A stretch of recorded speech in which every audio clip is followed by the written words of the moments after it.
Hello students, मेरा नाम है विवेक और आप देख रहे हैं एजुकेशनल ईज़र। आज का हमारा टॉपिक है class 9th maths chapter number 2। इसके लास्ट वीडियो में हम लोगों ने अलजेब्रिक आइडेंटिटीज़ के बारे में जाना था और कुछ क्वेश्चंस किए थे। ठीक है, जिन्होंने वो वीडियो नहीं देखा है आपको उसका लिंक डिस्क्रिप्शन में मिल जाएगा, आप उसे पहले वॉच कर लीजिए बिकॉज़ उसी को मैं आगे बढ़ा रहा हूँ। ठीक है, तो आइडेंटिटीज़ का यूज़ करके हम लोगों को कुछ क्वेश्चंस को सॉल्व करने होंगे, जैसे कि लास्ट वीडियो में किया गया था। वहाँ पे हम लोगों ने एक्सपेंड किया था, कोई भी आपको एक्सप्रेशन दिया गया था तो यहाँ पर हम लोगों को फैक्टराइज़ करना है। क्या करना है? फैक्टराइज़ का मतलब होता है इसको ब्रैकेट्स में ब्रेक करना। ठीक है, तो आइडेंटिटीज़ का यूज़ करेंगे। तो चलिए फर्स्ट वाला देखते हैं। फर्स्ट वाला क्या कह रहा लिखा हुआ है, 4y² - 4y + 1 लिखा हुआ है। ठीक है, तो इसमें 3 टर्म्स हैं और 3 टर्म्स वाली आइडेंटिटी आपने अगर आइडेंटिटी पढ़ा है तो आपको पता है या तो फर्स्ट होती है या तो सेकंड होती है। तो आप ध्यान से देखो, इसको सेकंड वाली आइडेंटिटी बना सकते हो, जो कि क्या होती है, x² - 2xy + y²। यही होता है। अगर आपने आइडेंटिटी नोट की है तो अच्छी बात है, आप देख सकते हो उसमें। तो इसको आप x² के तौर पर लिख सकते हो। तो ये किसका स्क्वायर है? ध्यान से देखो, तो ये है आपका 2y का होल स्क्वायर। किसका स्क्वायर है? 2y का होल स्क्वायर। ठीक है, और ये है आपका 1 का होल स्क्वायर। ठीक है, और इसको आप क्या लिख सकते हो, 2 × 2y × 1, बीच में प्लस। तो ये क्या लिखा गया? एक तरह से ध्यान से देखो तो क्या है, x² - 2xy + y² है ना, जो कि कौन सी आइडेंटिटी है? आइडेंटिटी 2। तो आइडेंटिटी 2 क्या है भाई? x - y का होल स्क्वायर जो होता है वो होता है x² - 2xy + y²। तो आप इससे इसको कंपेयर करो, तो ये इससे मैच हो रहा है कि नहीं? अगर ये इससे मैच हो रहा है तो आप इसको क्या लिख सकते हो, ये लिख सकते हो ना इसके फॉर्म में। तो x - y का होल स्क्वायर होता है, तो x की जगह पे क्या है, 2y। तो क्या आ जाएगा, 2y - y की जगह पे क्या है, 1। तो ये हो गया आपका फैक्टराइजेशन, है कि नहीं? फैक्टराइज हो गया। आप इसको चाहो तो इस तरीके से भी लिख सकते हो, 2y - 1 × दूसरे ब्रैकेट में भी 2y - 1, पावर 2 का मतलब 2 ब्रैकेट। तो ये है फैक्टराइजेशन। इस तरह के क्वेश्चन दिया जाए तो आप इस आइडेंटिटी का यूज़ कर सकते हो। अगर यहाँ पॉजिटिव होता तो आइडेंटिटी नंबर 1 यूज़ करते। आइडेंटिटी नंबर 1 क्या कहता है, x + y का whole square = x² + 2xy + y²। तब आप वो यूज़ कर लेते। समझ आ रही है बात? चलिए सेकंड देखते हैं। सेकंड है आपका x² - y² / 100।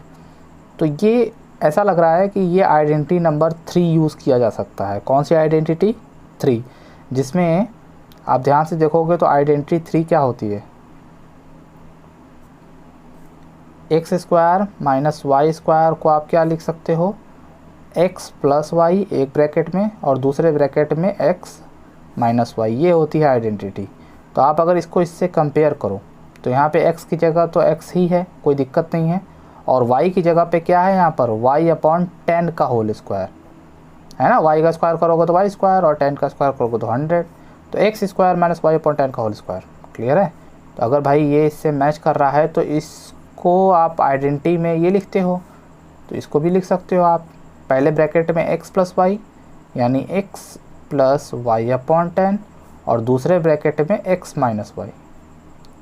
देखा किस तरीके से लिखा? ये आइडेंटिटी का यूज़ करके हम लोगों ने इस क्वेश्चन को फैक्टराइज कर लिया। क्या कर लिया? फैक्टराइज। इसी को बोलते हैं फैक्टराइज करना। यानी आपको कोई इक्वेशन दिया जाए, एक्सप्रेशन दिया जाए, आप उसको इस तरह से आइडेंटिटी का यूज़ करके सॉल्व करो कि वो ब्रैकेट के मल्टीप्लिकेशन के फॉर्म में लिखा जा सके। क्लियर है? इसी तरीके से आपका थर्ड है। थर्ड में भी आप देख सकते हो, इसमें 4 टर्म्स हैं। कितने टर्म्स हैं? 4 टर्म्स। तो 4 टर्म्स है तो और क्यूब है, तो आपको तुरंत दिमाग में आना चाहिए कि क्यूब वाली आइडेंटिटी यूज़ कर सकते हैं। क्यूब वाली आइडेंटिटी कौन सी थी? क्यूब वाली जो आइडेंटिटी थी वो है आपकी 6 या 7। ठीक है, तो यहाँ पे नेगेटिव है तो ऑब्वियस सी बात है 7। तो आइडेंटिटी 7 क्या है, आप लोग को मैंने लास्ट वीडियो में बताया है।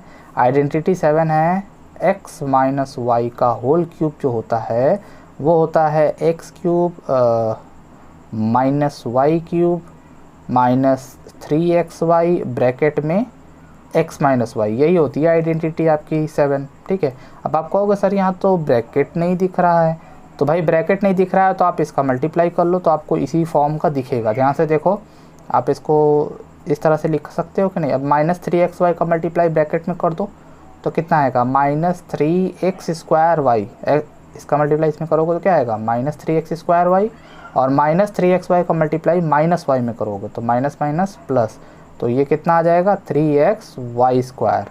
तो ये आएगा आपकी आइडेंटिटी, यानी आइडेंटिटी 7 यूज़ करके हम इसको सॉल्व कर सकते हैं। यानी देखो ये 4 टर्म्स, ये 4 टर्म्स, नेगेटिव नेगेटिव पॉजिटिव, तो negative negative positive, cube cube सब मैच हो रहा है, तो आप इसको इस तरह से लिख सकते हो। तो इसको भी फैक्टराइज कर सकते हो बड़ी आसानी से। तो सबसे पहले हम लोग x क्यूब पता करते हैं, तो 64 किसका क्यूब होता है, चलो बताओ, तो वो होता है आपका 4a का, यानी ये जो फर्स्ट टर्म है वो 4a का क्यूब है।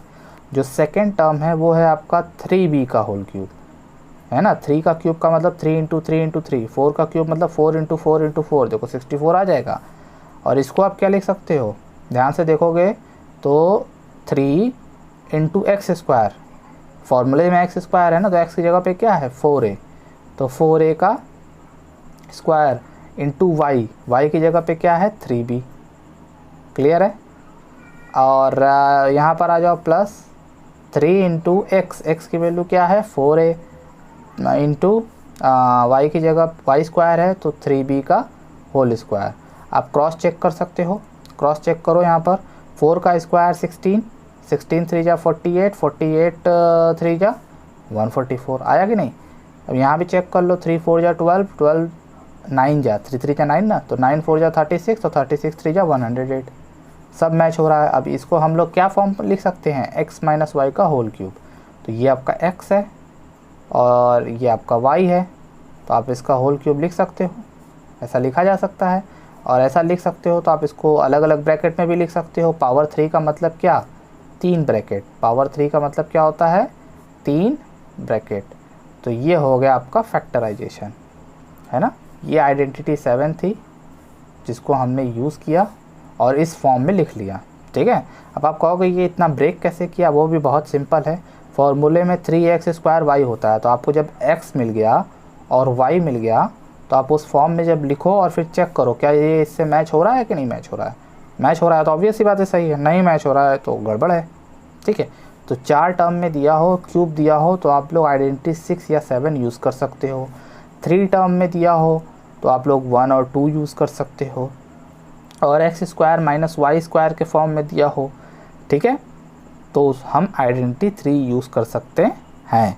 नेक्स्ट करते हैं। नेक्स्ट में देखिए आपको यहाँ पे दिया हुआ है 2x² plus y² plus 8z² minus xy yz zx, ये ऐसा किस में होता है, आपको तुरंत दिमाग में आ जाना चाहिए कि ये आइडेंटिटी आपकी जो है कहीं ना कहीं आपने देखी होगी x plus y plus z का होल स्क्वायर, जो कि आइडेंटिटी नंबर 5 है। कौन सी है, आइडेंटिटी नंबर 5। तो 5 में देखिए क्या था, तो ये आइडेंटिटी है x plus y plus z का whole square is equal to x² plus y² plus z² plus 2xy plus 2yz plus 2zx।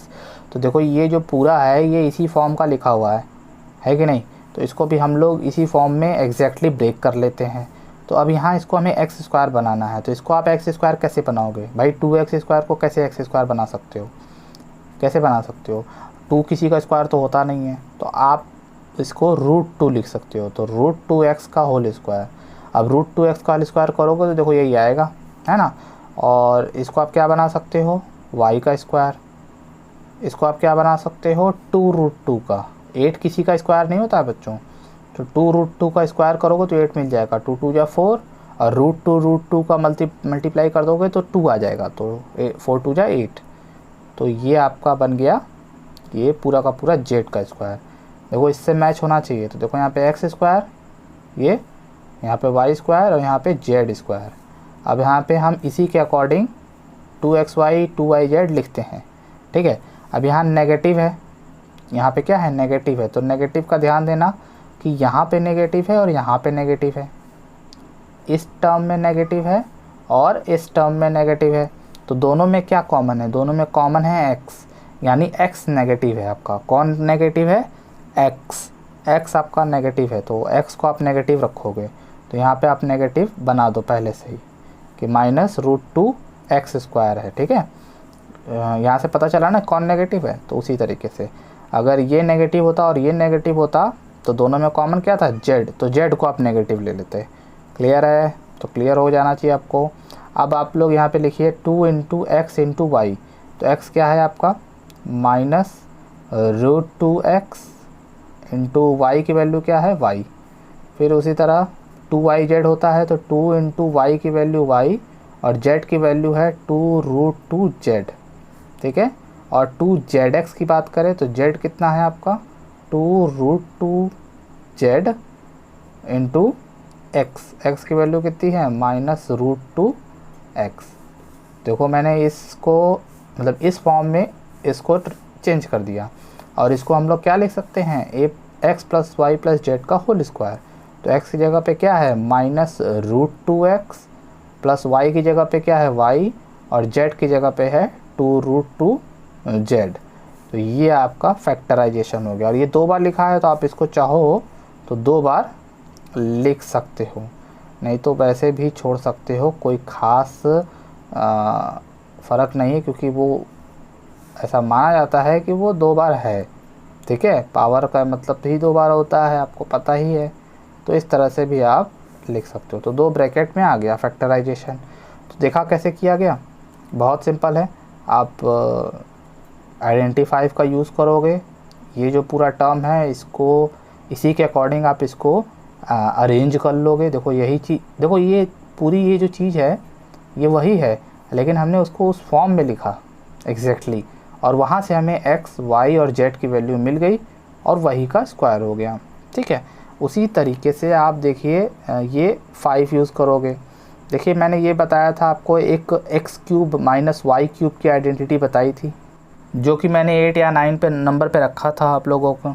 तो वो आइडेंटिटी नेगेटिव वाला 9 पे था, पॉजिटिव वाला 8 पे था। अब देखो यहाँ पे क्यूब और -³ है। जो मैंने इसके ऊपर आपको एक क्वेश्चन बताया था वो स्क्वायर माइनस स्क्वायर था, तो उसमें आइडेंटिटी 3 यूज़ किया गया था। यहाँ पर आपका क्यूब -³ है, तो क्यूब -³ आइडेंटिटी 9 था। ठीक है, आइडेंटिटी 9 आप लिख देना। यहाँ पर क्या था? x³ - y³ जो था, एक ब्रैकेट में था x - y, दूसरे ब्रैकेट में x² + y² + xy, यही था, है ना। तो इस फॉर्म में लिखा हुआ है, हमको इस फॉर्म में लिखना है। तो यहाँ पे x की जगह पे क्या है? ये किसका क्यूब है? 64 किसका क्यूब होता है? 4 का, और 4m का क्यूब। ठीक है, तो ये इस फॉर्म का हो गया। और y की जगह पे यहाँ की क्या है? 343n, तो 343 किसका क्यूब होता है? 7 का, तो ये आ गया आपका 7n³। तो देखो जब ये इस फॉर्म में है तो हमें इसी के अकॉर्डिंग इसको लिखना है। तो x - y यानी 4m - 7n, और दूसरे ब्रैकेट में 4m का स्क्वायर, दूसरे ब्रैकेट में क्या लिखेंगे? 4m का स्क्वायर प्लस y की जगह पे क्या है? 7n, तो 7n का स्क्वायर प्लस xy यानी 4m × 7n। तो ये आपका सेकेंड ब्रैकेट हो गया। हुआ कि नहीं? फर्स्ट में देखो ये, सेकंड में ये। अब इसको सॉल्व कर लो तो 4m - 7n फर्स्ट ब्रैकेट में तो रहेगा ही, इसको सॉल्व कर लो। 4m का स्क्वायर कितना आ जाएगा? 16m², और ये कितना हो जाएगा? 49n², और ये 7 4 जा 28mn। तो ये देखो फैक्टराइज हुआ कि नहीं हुआ? 2 ब्रैकेट के मल्टीप्लिकेशन के फॉर्म में लिखा गया, तो इसी को बोलते हैं फैक्टराइजेशन। क्लियर है? आपको ये क्वेश्चन दिख रहा होगा। ठीक है, अब ये x³ + y³ + z³ - 3xyz के फॉर्म का दिख रहा है, जो कि मैंने आपको आइडेंटिटी नंबर 10 के फॉर्म में लिखवाया है। ठीक है, आपके बुक में आइडेंटिटी नंबर 8 के रूप में है। ठीक है, कोई भी आइडेंटिटी नंबर डालो, लेकिन आपको ये पता होना चाहिए कि आप कौन सी आइडेंटिटी यूज़ कर रहे हो। तो ये आइडेंटिटी देखो इस तरह से थी क्या था आपका x cube plus y cube plus z cube minus 3xyz, ये किसके इक्वल था, ये दो ब्रैकेट के इक्वल था। पहले ब्रैकेट में क्या था x plus y plus z, और दूसरे ब्रैकेट में था x square plus y square plus z square minus x y minus y z minus z x. तो ये था, यानी देखो इस फॉर्म में हमको दिया गया और इस फॉर्म में लिखना है। तो चलिए लिखते हैं। तो ये इस फॉर्म में है तो पहले चेंज करते हैं। तो ये किसका क्यूब है भाई, 3x का क्यूब प्लस ये तो y ही है, कोई दिक्कत ही नहीं है, तो y का क्यूब, और z भी कोई दिक्कत नहीं है। और आप इसको भी 3xyz के फॉर्म में लिखना चाहो तो 3 ये हो गया, इंटू x की जगह पे क्या है 3x है, y की जगह पे y और z की जगह पे z। तो आप इसको मल्टीप्लाई करो, देखो यही आएगा, है ना। यानी इसको हमने इस फॉर्म में लिख लिया। अब हम इसको इक्वल जो ये है इस फॉर्म में लिखेंगे। तो पहले ब्रैकेट में तो x plus y plus z हो जाता है, यानी 3x plus y plus Z, तो इसमें तो कोई दिक्कत नहीं है। दूसरे ब्रैकेट में एक्स स्क्वायर यानी 3x का होल स्क्वायर, x की जगह पे क्या है 3x है ना, तो 3x का होल स्क्वायर करोगे तो कितना आएगा 9x स्क्वायर। फिर वाई स्क्वायर, तो y की जगह y ही है। फिर जेड स्क्वायर, तो z की जगह z है। माइनस एक्स वाई है, ध्यान देना क्या है माइनस एक्स वाई, तो माइनस एक्स इंटू वाई, तो 3x इंटू वाई कितना हो जाएगा 3xy। फिर कह रहा है माइनस वाई जेड, तो वाई जेड की जगह वाई जेड ही है, तो माइनस वाई जेड रहेगा। फिर माइनस जेड एक्स है, तो जेड में एक्स का मल्टीप्लाई करोगे तो माइनस 3x जेड आएगा। अब देखो मैंने इसको इस फॉर्म में लिख दिया, ये फैक्टराइज हो गया। तो इस तरीके से इसको फैक्टराइज कर सकते हो। और क्वेश्चन देखते हैं, इसमें कह रहा है, अब फैक्टराइज नहीं करना है। अब यहाँ पे दूसरा क्वेश्चन है, कह रहा है if x plus y plus z is equal to 0, यानी x plus y plus z की वैल्यू 0 है, तो हमें शो करिए कि x cube plus y cube plus z cube जो है 3xyz के इक्वल होगा। तो चलिए ये आइडेंटिटी 10 जैसा कुछ लग रहा है, जो कि आपकी बुक में आइडेंटिटी 8 के फॉर्म में दिया हुआ है, तो आप आइडेंटिटी 8 ही लिखो, कोई दिक्कत नहीं आनी चाहिए। तो ये आपका है, और ये क्या होता है x cube plus y cube plus z cube minus 3xyz, जो कि क्या होता है x plus y plus z एक ब्रैकेट में, दूसरे ब्रैकेट में x square plus y square plus z square minus x y minus y z minus z x, यही होता है। तो यहाँ पे आपको x plus y plus z की वैल्यू 0 दी गई है, तो आप यहाँ 0 पुट करोगे, ठीक है। तो जब 0 पुट करोगे तो ये ओवरऑल सब 0 हो जाएगा ना। 0 में अगर किसी चीज़ का मल्टीप्लिकेशन होता है तो वो 0 हो जाता है, तो यानी आपका ये 0 हो गया। तो एक तरह से देखा जाए तो x cube plus y cube plus z cube minus 3xyz जो है वो पूरा का पूरा 0 हो गया। क्या हो गया बच्चों, पूरा का पूरा 0 हो गया। अब 3xyz को इधर ट्रांसफ़र कर दोगे तो क्या बन जाएगा x cube plus y cube plus z cube is equal to 3xyz। तो देखो यही प्रूफ करना था कि नहीं, यही शो करना था, तो हमने शो कर दिया। तो ये अगर एग्ज़ाम में आएगा तो आप कर सकते हो बड़ी इजीली। नेक्स्ट क्वेश्चन है, अब वापस से एक और फैक्टराइजेशन आ गया। अभी तक हम लोगों ने बहुत सारे आइडेंटिटी पर बेस्ड फैक्टराइजेशन किए, ठीक है। अब यहाँ पे भी कुछ फैक्टराइज करना है, तो इसको हम लोगों को देखिए आइडेंटिटी यूज़ नहीं कर सकते। अब आप कहोगे यहाँ 3 टर्म्स हैं, तो आइडेंटिटी 1 और 2 जैसे कि आपने फर्स्ट क्वेश्चन में बताया वैसे कर सकते हैं होंगे, लेकिन ऐसा नहीं है। यहाँ पे देखो ये ना तो कोई ए स्क्वायर है, ए का मतलब एक्स स्क्वायर, आपका फर्स्ट और सेकंड यूज़ करने के लिए क्या होना चाहिए x square minus 2xy plus y square, है ना। तो आप इसको किसी भी एंगल से चेक करोगे तो उस फॉर्म में नहीं लिखा जा सकता। ये ना तो कोई एक्स स्क्वायर है, क्यों, क्योंकि 12 किसी का स्क्वायर नहीं होता फ़िलहाल। तो अगर मान लो आप रूट में भी लिखते हो तो यहाँ रूट आना चाहिए, क्योंकि 2xy होता है ना, तो यहाँ पे भी तो रूट आना चाहिए, बट यहाँ पे नहीं है, तो ये उस फॉर्म से सॉल्व नहीं होगा। तो इस तरह के फैक्टराइजेशन को करने के लिए क्या करते हैं, हम लोग पहले एक्स स्क्वायर का जो मल्टीप्लिकेशन होता है या कोफिशिएंट होता है उसका मल्टीप्लिकेशन 1 में कर देते हैं। आपने क्लास 8 में ऐसा पढ़ा होगा। तो 12 का मल्टीप्लिकेशन 1 में कर दिए तो कितना है 12। अब 12 का फैक्टर बहुत सारा होता है। 12 का फैक्टर पहले तो होता है 2 × 6, 2 6 या 12, है ना। लेकिन 6 और 2 को ऐड या सब्ट्रैक्ट करने पे कभी भी 7 नहीं आएगा। आएगा? नहीं आएगा। 12 का दूसरा फैक्टर लिखते हैं, ये कैंसिल हो गया। दूसरा फैक्टर है 4 3 जा 12, तो 4 और 3 को आपको ऐड करोगे या सब्ट्रैक्ट करोगे तो आपका 7 आ जाएगा। यानी आपका इन दोनों के मल्टीप्लिकेशन का जो फैक्टर है उनको ऐड या सब्ट्रैक्ट करने पर क्या आना चाहिए, ये मिडिल टर्म यानी x का मल्टीप्लिकेशन आना चाहिए। तो अब यहाँ पर आ गया, यानी 4 × 3 जा 12 भी हो जाएगा और 4 में 3 ऐड करने पर 7 भी आ जाएगा। तो वही चीज़ यहाँ पर हम लोग पुट करेंगे। क्या करेंगे? वही चीज़ यहाँ पर हम लोग पुट करेंगे। तो यहाँ पर क्या हो जाएगा, 12x², 7 की जगह पे क्या लिखोगे, 3 + 4 × x + 1, इस तरह से लिख लिया। खाली 7 की जगह पे हमने 3 + 4 पुट किया, बाकी सब वही है। यहाँ पे क्या हो जाएगा, 12x², अब x का मल्टीप्लाई हो जाएगा तो -3x - 4x + 1, ऐसे लिखा जा सकता है। माइनस का मल्टीप्लाई हो गया, x का मल्टीप्लाई हो गया। अब ये दोनों पेयर हो गया, ये दोनों पेयर हो गया, जोड़ा बन गया। अब इन दोनों में से कॉमन क्या है, 12 और 3 का एलसीएम क्या आएगा, 3 आएगा, तो 3 कॉमन ले सकते हो। यहाँ x² है, यहाँ x है, तो x कॉमन ले सकते हो। तो यहाँ क्या आएगा, 3 4 जा 12, और x² में x से डिवाइड करोगे तो x आएगा। वापस 3x में से 3x डिवाइड करोगे तो 1 आ जाएगा। तो कॉमन लेने पे ये आ गया इन दोनों में से। इन दोनों में से बात करो तो कुछ कॉमन नहीं है, 4x और 1 में से कुछ कॉमन ही नहीं निकलेगा। तो अगर कुछ निकालना भी चाहते हो तो वो क्या होगा, 1। क्या होगा, 1, क्योंकि 1 से सब डिवाइड हो जाता है।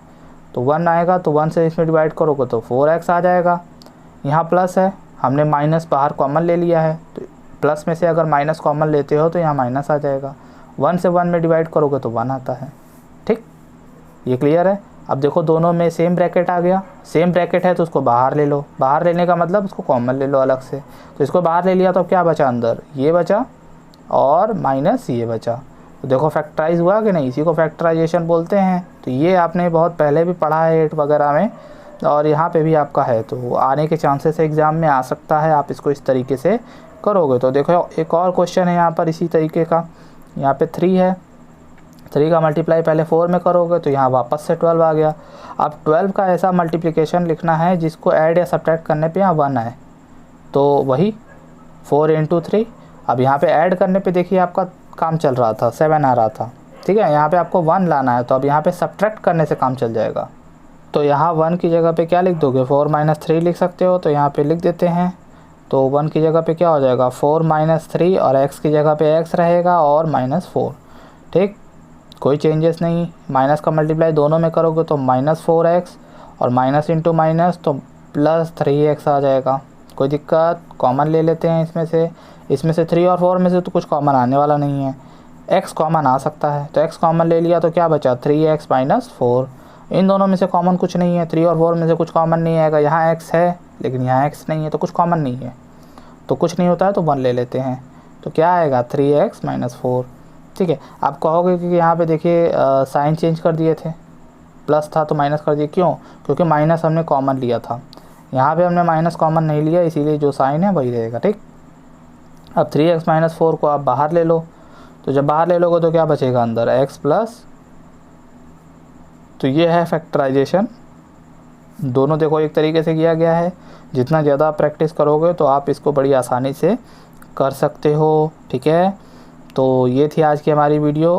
उम्मीद करता हूँ आपको वीडियो में जो सवाल बताए गए हैं आप उसे समझे होगे। अगर समझ में आया है तो वीडियो को लाइक कर दो और अपने दोस्तों से वीडियो को शेयर करो और उनसे कहो कि सब्सक्राइब कर लें। अगर तुमने भी अभी सब्सक्राइब नहीं किया है तो पहले सब्सक्राइब करो जाके, और प्रैक्टिस करते रहो। ठीक, हम लोग मिलेंगे नेक्स्ट वीडियो में, तब तक के लिए बाय बाय।